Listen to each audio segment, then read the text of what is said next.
Hey, everybody. It is Trags Mike Petralia alongside Richard Skinner of Local 12 and Local12.com. And this is the Jungle Roar Bengals postgame pod following a stunning 32-14 upset of the Baltimore Ravens here in downtown Baltimore. This podcast, as always, is brought to you by our good friends at Prize Picks and All Good Home Improvements. Skinny, look, Joe Burrow being back on the field looked inspiring enough, but I've got to say that it was more than just Joe Burrow on this Thursday night, this Thanksgiving night in Crab Cake City. It was the defense. There was a lot to get to that I think factored into the Bengals running away with this game. Evan McPherson with 6 field goals on the night, 6 for 6, and the Bengals forcing 5 turnovers of the Ravens. But we do have to start with Joe Burrow. Look, he was on the field. He was effective enough. He threw 2 touchdowns, didn't throw any interceptions. What were your biggest impressions of what Joe Burrow was able to do here on Thursday night? Yeah, there's no doubt he looked rusty. I mean, he missed a couple of throws that he'll normally make. I honestly thought it was almost a disservice that Zach Taylor dropped him back 33 times in the first half, 32 of those that were pass attempts, another one that was a sack. It was almost as if, he didn't think the kid was coming back from injury, but he hung in there, started to get the rust worn off a little bit, made a couple of big throws, the one to Tanner Hudson for a touchdown. That was a great catch as well, one-handed, and then the touchdown pass to Andre Yoshivach was a great throw. And I think there was an uplifting moment to having Joe Burrow back. The intangible of it. That's not to knock what Joe Flacco did. I think teammates would even, credit what Joe Flacco did, but it's just different with Joe Burrow. Scoopy as this sounds, Mike, he started 3 games this year, and while he really didn't lead them to a win over Jacksonville, the Bengals are 3-0 in games Joe Burrow started this year. And he is 8-0 in his last 8 starts. If you go back to last year, it's really remarkable what the Bengals look like when Joe Burrow is at the helm, even if their defense is suspect. And it was for a good portion of this season, but the Bengals seem to be turning the corner in that regard. But I want to stay on Joe Burrow for just a second. And I know Jay Morrison tweeted this out, I think it was at halftime, that the 32 pass attempts, the second most in the first half of any game Joe Burrow has ever played as a Bengal. That just seems like you mentioned, Skinny, a lot to expose Joe Burrow to. But I guess maybe if Zach Taylor wanted to see if Joe Burrow could take that kind of wear and tear, he got his answer early on. Yeah, I mean, and honestly, if I didn't know he was coming back from turf toe, I would have never known it. I mean, he moved around fine. He scrambled a couple of times, nothing major, but bought a little bit of time here and there. He was only sacked 1 time. They ran him on a quarterback sneak. I mean, I would have never known this is a guy coming back from turf toe, and maybe that's the way you got to treat it. If he's out there and we've deemed him healthy, he deems himself healthy, let's just go. Well, I'll tell you, Skinny, I am in the press conference room where the Bengals spoke after the game. Zach Taylor, followed by Joe Burrow, followed by Jamar Chase. Joe Burrow was about as emotional as I've seen him in quite a long time. He just seemed very reflective, and yes, it was Thanksgiving, so he's very grateful and thankful in his comments for the ability to come back and play football this year, grateful and thankful to his loved ones. He didn't want to name them by names, but he said they know who they are. For everyone that supported him, and of course his teammates who helped them through this process. Joe Burrow was in a very grateful mood, and it was a reflective Joe Burrow, and I thought that was pretty interesting.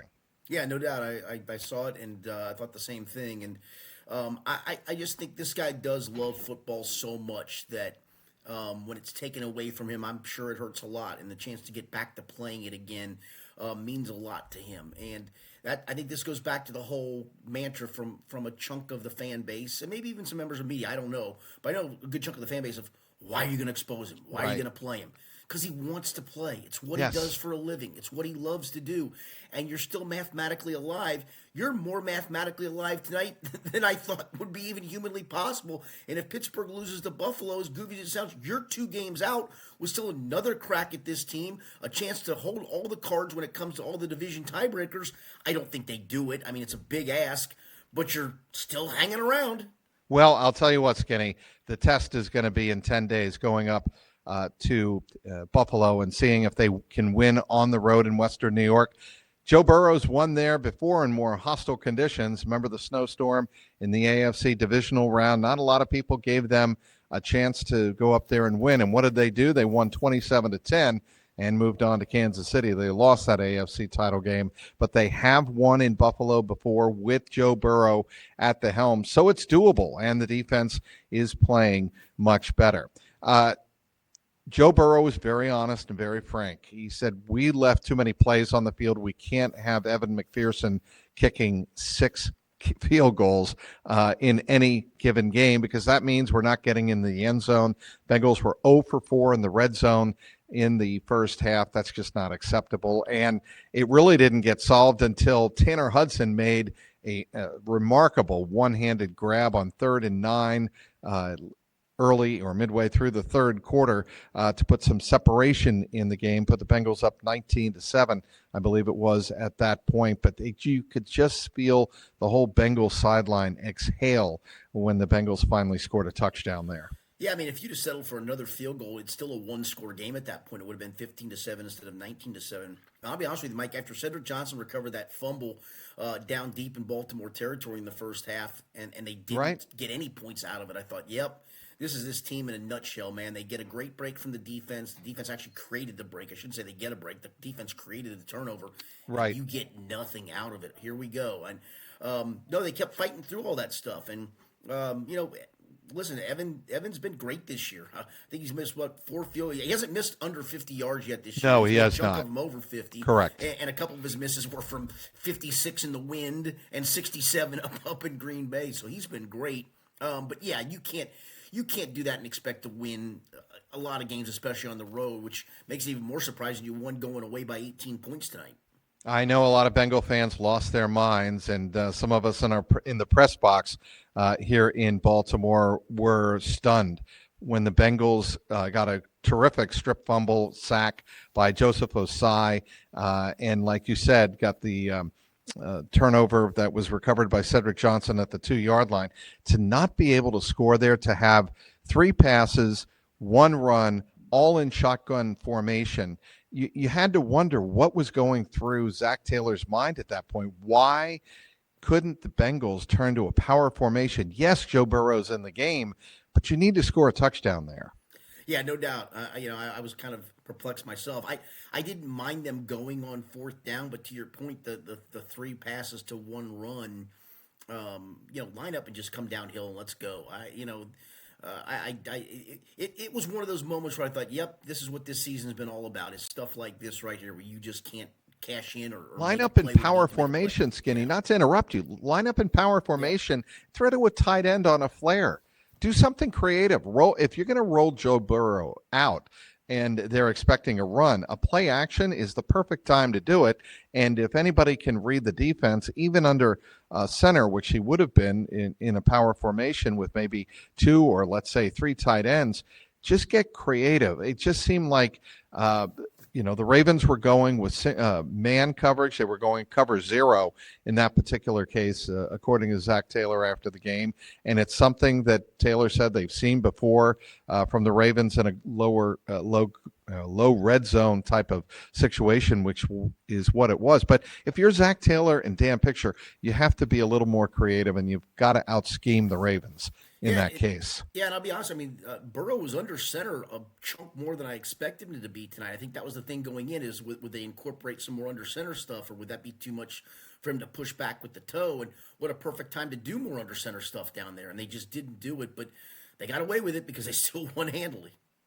Also, we should make note that Joe Burrow in his press conference after the game said his toe felt actually a little bit better than he thought it would, and he was actually, the real quote was, he was more mobile in tonight's game, able to run around with no discomfort whatsoever, more than he thought he was going to be able to. And I thought that was really significant, Skinny. Yeah, and especially in the cold. I thought with the combination of the cold and the toe, and you get warmed up, and maybe you go out and play a series, and you go back to the sideline, and the toe reacts to the cold, and not playing for a few snaps or a handful of minutes, that it would have been a negative. And it really was. Like I said, Mike, if I didn't know he was coming back from that injury, I would have never believed it. I thought he looked like a normal Joe Burrow to me. Yeah, and I also want to point out that after the game, Joe Burrow said that he the rust he felt was that in his feet, and not painful. It wasn't a physical discomfort. It was that he was fidgety and his feet were antsy. That's the word he used after Yeah, the I mean, game. yeah, He was antsy in the pocket, more sped up, and he didn't. Maybe he did, maybe he didn't expect to feel so antsy in the pocket. But that's where I think Joe Burrow noticed it the most in the first half. His well, feet were antsy. yeah, and if you go back to some of his early years of not playing preseason games, he's actually talked about that, where you're just sped up early in the season to where you have to catch up to what the game speed is all about. You can try to replicate it in practice and training camp and those things, and that's where he's basically coming out of 7 weeks of not playing football, or actually more than that, 9 weeks of not playing football. Right. It's almost like literally he's just hopping in and playing again. Well, yeah, you got to get used to the game speed, and I fully understand that comment. That is Richard Skinner. He is with Local 12 and Local12.com. This episode of the Jungle Roar Bengals postgame podcast brought to you by our friends at Prize Picks.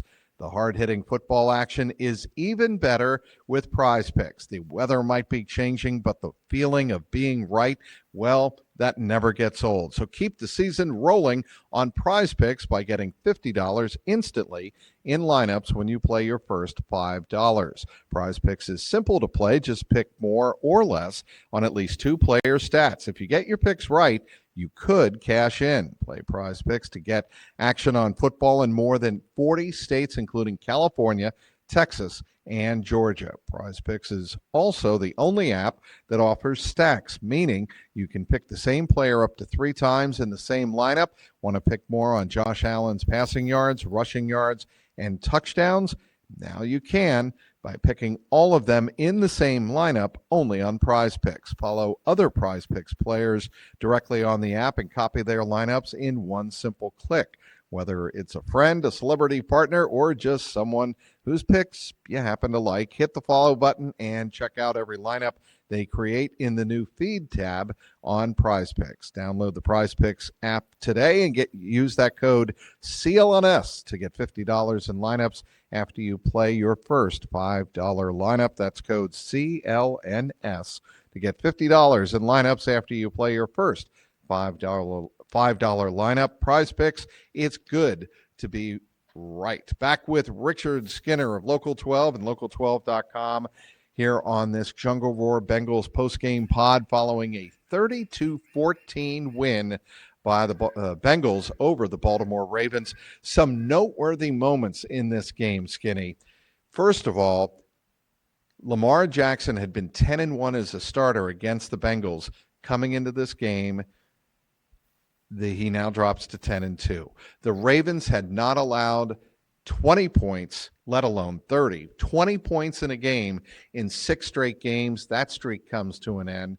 The Ravens see their 5-game winning streak come to an end.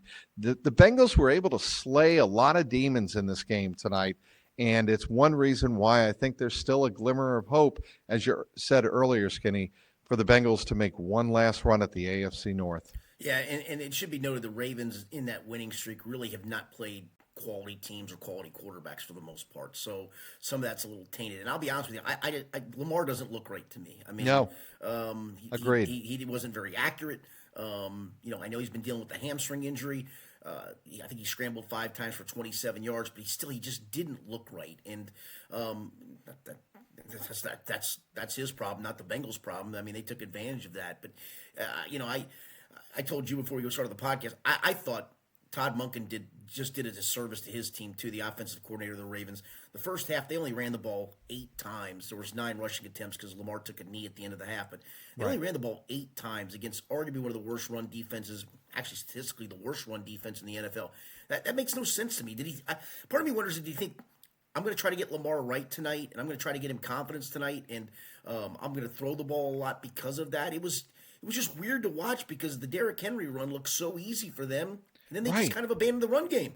So that's the whole thing. When you get that run of 28 yards down the left sideline, and the Bengals defense, I remember tweeting it saying the bad tackling Bengals are back, and 3 Bengals had a chance to attack him, two within 5 yards of the line of scrimmage, and failed miserably. He blew right by them. McKinley Jackson, I don't know where he was playing, Skinny, on that first defensive series, but it did not look good whatsoever. Maybe it was the second defensive series. He just didn't look right. He looked out of place. He was getting put. Here's what I said to someone in the press box sitting next to me. I said, it's great that McKinley Jackson's getting push. They also want you to get push because they were running a lot of draws and a lot of traps, and Derrick Henry was running right by them. Why in the world Todd Monken would want to scheme away from that is beyond me. I think because honestly, he thought that, you know what, we're going to be just fine. I'm going to get Lamar confidence. I'm going to get him going tonight. And he never did. And by the time they maybe thought about running the football, because they started the second half running the ball pretty effectively on a few runs. And then all of a sudden you look up, it's 19-7, and they keep turning the ball over, and the game gets away from them. I'll be interested. I've not seen quotes yet from the Baltimore side of things, but I'll be interested to see what John Harbaugh says about how they schemed that game up, because it just didn't look right. Again, the Bengals took full advantage of that. Yep. And to your earlier point, the defense has shown some signs of life. This is 3 games in a row where the defense has played okay. The 5 turnovers really were created. I mean, they knocked balls loose. The interception by Demetrius Knight was caused by pressure from Myles Murphy. And I think that's the good part. It wasn't like you were gifted 5 turnovers. You went and forced 5 turnovers for the most part. Maybe perhaps one of the most remarkable turnovers of the night came from Jordan Battle, because it looked like for all the world Isaiah Likely was headed in for a touchdown that I think would have put the Ravens up 14-6 at that point. I think that's right. And, you're thinking he goes in, the Ravens have got momentum. They've got 14 points on the board. Everybody's feeling right. To your point about Lamar Jackson, maybe Todd Monken's like, yeah, we're getting Lamar to really feel some confidence, throwing, completing passes downfield, over the middle. Isaiah Likely just totally boat raced Jordan Battle at the point of attack, at the point of the catch.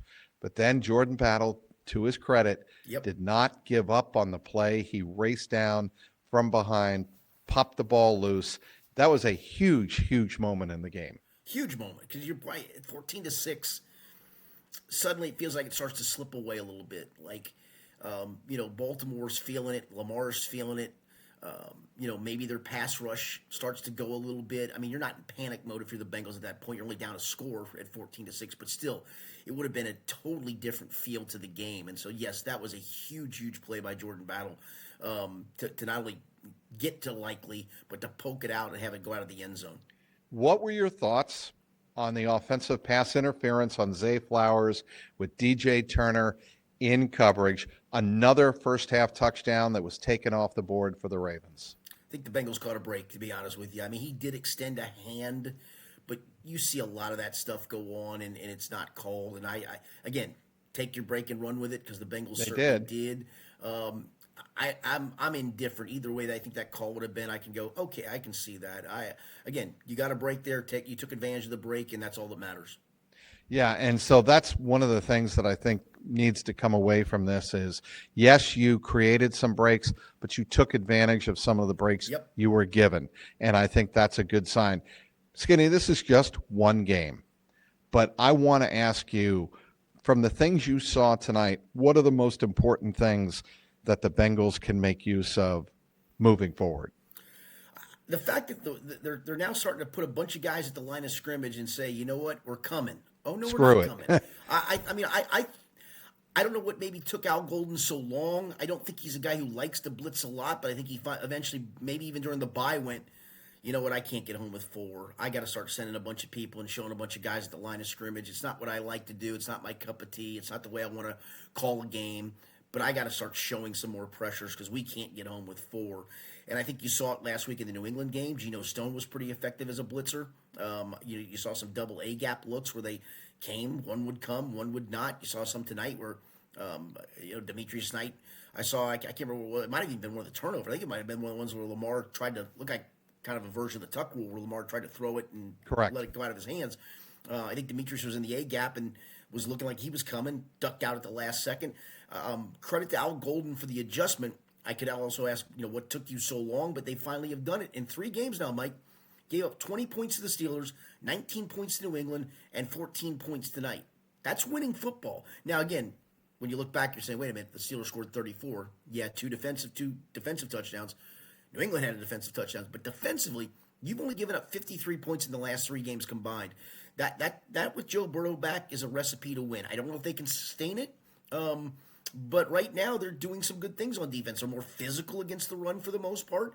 I think they've taken a little step forward here. I don't know if it's sustainable. We're going to find out. But I will give Al Golden credit for, it looks like, changing things up and saying, I'm going to just show a bunch of guys at the line of scrimmage. And you're going to have to figure out if we're coming or if we're not coming.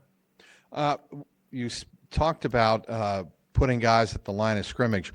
One case where it really did fool Ronnie Stanley and the Ravens offensive line, Skinny, was following the Zay Flowers offensive pass interference. They got pushed back 10 yards. And then on 3rd down, it was Jordan Battle at the line of scrimmage. And instead of taking Joseph Osai on the edge, Ronnie Stanley pinched inside, took Battle, left Osai with a clean lane to Lamar. He didn't miss, sacked Lamar, knocked him out of field goal range, and the Ravens punted, and it was a touchback. That was also another huge moment. Yeah, no, again, that's I think that's the thing that Al's doing right now, and I remember that vividly. Where you're right. I mean, Ronnie Stanley took the wrong guy. He ended up taking the blitzer and left Joseph Osai uncovered, and he came and, to your point, finished as well. So, I'll give Al some credit. Man, again, I could argue it took maybe too long for him to decide to do this, but at least he's doing it now. Also, I spoke to Joseph Osai for a couple of minutes in the locker room after and asked him about that play and about his strip sack fumble in the first quarter. And he said, we have put in so much hard work, and I know it's cliche to say this, but we're all starting to play together. We're not playing hero ball. We're playing as a unit. We're listening to what our coaches are telling us, but we feel much more free in how we're playing defense. And that's really stuck out to me. Yeah, and listen, man, confidence is a lot in sports. Now, you have to earn the confidence. You got to play well to earn that. You can't just say, I'm confident and go do it. But once it starts to go in the right direction, sometimes it goes for a while in the right direction. And the Bengals have to have it go really well in the right direction because they probably have to run the table to win the AFC North. I'll be honest, I'm not so sure I'd be shocked if 8-9 wins this division at the moment, but you probably have to run the table to do that. But at least you took some steps in the right direction. That is Richard Skinny, we like to call him, of Local 12 and Local12.com. Want to tell you about All Good Home Improvements. All Good has been helping homeowners like myself and the lovely Deborah Ann for 32 years. When looking for a home improvement company, the number one quality we were looking for, of course, we were looking for quality, but we were also looking for trust. And for the last 32 years, All Good has been trusted to help homeowners like myself and Deborah replace our windows, install new vinyl siding, install new gutters, and professionally install a new roof. And now, with December quickly approaching, it's coming on Monday, as a matter of fact, you can start to get your home ready for winter with energy-efficient windows, roof inspection, or even a gutter inspection. They'd be glad to come out, they being Ed Grant and the fine folks at All Good, and do a free inspection of your home to see if your house is indeed ready for the winter months. All Good offers interest-free financing with payments starting at just $99 a month and no money down. All of All Good's products are professionally installed and backed by both a material and labor warranty. Also, right now, for listeners of the Jungle Roar Bengals postgame pod, you can get a special deal from All Good Home Improvements, 50% off sale, or buy one, get one free. What does that mean? If you need 10 windows, you can get 5 for free, plus an additional $500 off on the purchase by mentioning that you heard it here on the Jungle Roar podcast. Maybe you need 20 windows, you'll get 10 free, and at that additional $500 bonus by mentioning you heard it here on the Jungle Roar podcast during All Good's buy one, get one free offer. So call my friend Ed Grant over at All Good Home Improvements for your free home inspection, 513-247-2900, 513-247-2900, or visit their website at myallgoodhome.com. Back with Richard Skinner, Local 12 and local12.com. Quite a night for Evan McPherson, 6 for 6. He played a huge role in this game. Maybe, as Joe Burrow said after the game, too big of a role, but still 6 for 6. He told us after the game he had never done that in a contest before. Yeah, I mean, let's not forget there were some questions about him last year of, is Evan losing it? Is he slipping?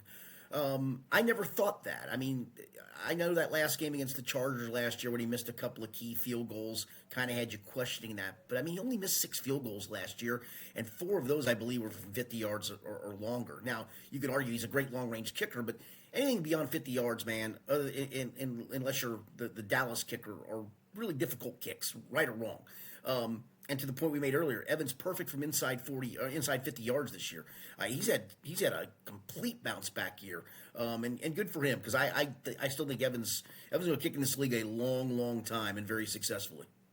I think so too, and I just and the special teams tonight I think deserved high marks because coverage was excellent. There was nothing that gave the Baltimore Ravens anything north, I think, of their own 35-yard line. I thought the coverage was good. The kicking was good. There was, I believe, a touchback from Ryan Rico. Yep. But other than that, I just thought the field position game was really won well by the special teams. And how many times does it feel like you've gone into Baltimore when Justin Tucker kicked and he kicked 4 or 5 field goals and they'd end up beating you because of that? Well, you turn the tables tonight because your kicker made 6 of them. Let's talk. Skinny, we haven't talked enough about 2 players tonight that I thought were massive. Jamar Chase, 7 of 14, meaning 7 catches, 14 targets, 110 yards on a night when the Bengals did not have one T. Higgins. And I just cease to be amazed by the ability of Jamar Chase to get open, even when he's facing cloud, double, man, double coverage, everything they can possibly throw at him, he manages to find a way to get open and catch the ball. Yeah, I know Joe talked about in the postgame that, there were times they'd double him, times they'd single him, and you kind of have to pick your spots. But to that point, I guarantee they doubled him probably more than they singled him, and you still targeted him 14 times, and he still comes up with 7 catches for 110. On a night where Andre Yoshivash only has 1 catch and Mitchell Tinsley's your other receiver. Mitchell was great tonight too again. But, it is amazing when T. Higgins is not out there that they still somehow find a way to get Jamar Chase over 100 yards. That's hard for any receiver in this league, let alone a guy who faces as much coverage as he does, especially facing as much coverage as he does because there's no T. Higgins on the other side. So, yes, it was quite a night. And that also included Joe missing him on a deep ball. I mean, he had I think it was Marlon Humphrey beat on a deep ball and Joe missed him. Yeah, and I actually thought if it's the same ball I'm thinking of, Joe threw it shallow to the sideline, and if he leads him down the field, he had Humphrey beat, like you said. That was definitely going to be 6 points. The catch of the night, by the way, was the 42-yarder. I believe that was in the first quarter where Jamar twisted his body, and Joe laid an absolute dime. And it just that kind of play, Skinny, reminds me of how special it is watching Joe Burrow throw to Jamar Chase. Yeah, just throw in general. I mean, he made some of those, and that's the other part to this. Tonight there was rust. There was times where you're wondering, how can he shake the rust off? It's only going to continue to get better and better and better, in my opinion, as long as the toe holds up. And tonight was a good step in that right direction. The only criticism I would have of Mitchell Tinsley tonight was on the go ball, second quarter, was it? When he stopped. And I tweeted, it looked like Mitchell Tinsley ran that route like he wasn't expecting the ball to be thrown to him. Correct. And you could see the disgust in Joe Burrow's face because he's like, if you keep running, that's an easy 6. And the reason that was significant at the time, Skinny, is the Bengals had already gone 0 for 3 in the red zone, and they were having trouble getting the ball in the end zone. Yeah, there was a part of me, too, because Tanner Hudson gets Joe Burrow opportunities because Joe Burrow loves Tanner Hudson because he can trust Tanner Hudson, right? And as soon as that look of disgust on Joe Burrow's face after Tinsley stopped running, well, I almost thought, you're going to be in the Joe Burrow doghouse. He's not going to throw it to you again. And yet he did. He trusted him on a couple of tough throws later on in the game, and Mitchell came up big. But, yeah, that was one where that should have been 6 if he just keeps running. Yeah, but I think Mitchell Tinsley, because of his work ethic, has built up so much goodwill. I think Joe can look the other way. I want to ask you kind of a off-the-cuff question here, Skinny. When Joe Burrow is on the field, who's running the offense, Joe Burrow or Zach Taylor?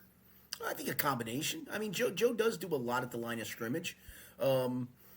I don't know if it got picked up on, if you could hear it or not, but there was one sequence where he was actually calling the play clock down. He yes, said, I did. I heard that. We have time, 8, calling 7, it out to 6. Ted Karras. Yes, correct. Yes. I thought that was actually kind of funny. I'm not sure I've ever heard that before. No, I think it's a combination of the two. I mean, he's obviously got freedom to check, right? No question about that. But I think he also trusts Zach, and I think that's what the two work in sync pretty well.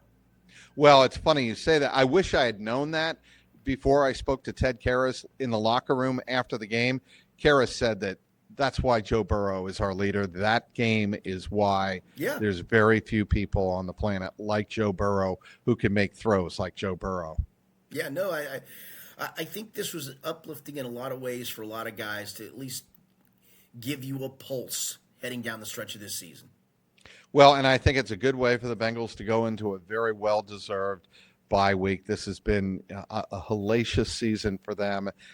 They're 4-8. They were 4-8 last year, Skinny, and we know, but they had a loss to the Steelers to go to 4-8. Everybody had written them off then. I think a lot of people, including you and me, wrote them off after losses at Pittsburgh and then home to New England. They still have a pulse, don't they? Yeah, no, they do. That's what I'm going to write tomorrow is they have a pulse, and this is why Joe Burrow came back, to get you back to playing some meaningful football this season. And, you look up, the Steelers and Baltimore still have to play each other twice. I think Baltimore still has to play New England. Pittsburgh, I think, still has to play New England. I mean, they both have some tough roads ahead for themselves. And obviously the Bengals control another game with Baltimore coming here in a couple of Sundays. So it's a faint pulse, but there is a pulse. So the schedule is at Buffalo a week from Sunday, home to Baltimore in 2 Sundays, and then home to Arizona. At Miami after the Baltimore game, at Miami, then home to Arizona, home to Cleveland. Look, I know it's one game at a time, but you win those 2 games against Buffalo and Baltimore at home, Buffalo on the road, you've got a legitimate conversation at 6-8. No question, because of the fact that you will have handed Baltimore at least its 7th loss. And if it loses 8 and you sweep them and you both finish 9-8, well, guess who's going to have the tiebreaker advantage? You are. It's remarkable we're still having this conversation. Yeah, I know it. At 4-8. But hey, those are the crazy things, having Joe Burrow back, having a team that has confidence, and having a team that's playing complementary football. Zach Taylor, one of the first things he said tonight was, this was our first complementary all-around good game of the season. And I think, I'll leave it on that note with you, Skinny, why that's so important. No, it is. I mean, there's no question about it. That's how you win in this league. They won the first game of the year primarily because of the defense. They won the second game of the year primarily because, of the offense. They won the Pittsburgh game primarily because of the offense. Tonight, it all worked hand in hand. And what do you get? You get yourself a sound victory. Again, remind us what you're working on for tomorrow, Skinny, on Local 12. Yeah, just about the fact that there is a pulse to this season. And here's why Joe Burrow did come back to play. For all those wondering, just put him, wait till next year. No, that's not why you do this. You do this to try to continue to win games, because as long as you have a chance, you have to keep trying to win games. He is Richard Skinner, does a fabulous job, not only talking football with me on this wonderful podcast, but also covering the Bengals for Local 12 and local12.com. I've got up on clnscincy.com my recap and analysis of tonight's game in Baltimore, 32-14 victory that improves the Bengals to 4-8 on the season. We will also have up on the YouTube page complete locker room reaction from Evan McPherson, Ted Karras, Zach Taylor, Joe Burrow, and Jamar Chase. It was quite the locker room, as one might expect. And, of course, you can follow not only on the YouTube page, but on X as well, at Trags, Trags. Well, it's a winning night, and next time we talk to you will be after the game at Buffalo. The Bengals will try to make it 2 in a row with Joe Burrow back at the helm. I want to thank our sponsors, the great sponsors, Prize Picks and all good home improvements. He is Richard Skinner. My name is Mike Petraglia. And until a week from Sunday in Buffalo, keep that jungle roaring.